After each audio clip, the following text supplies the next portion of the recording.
Did you know people say the emperor who built the world's most beautiful monument ordered the workers' hands to be cut off? But is this shocking story actually true? The Taj Mahal was built between 1632 and 1653 under the rule of Mughal Emperor Shah Jahan.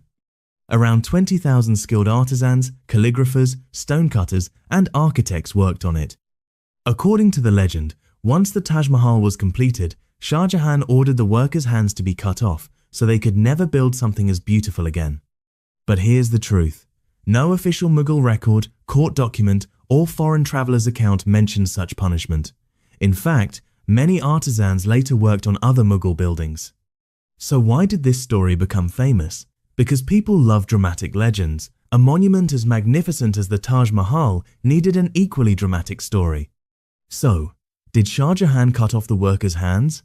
History says no proof exists. The story remains a legend, not a confirmed fact. Sometimes, myths grow bigger than history itself.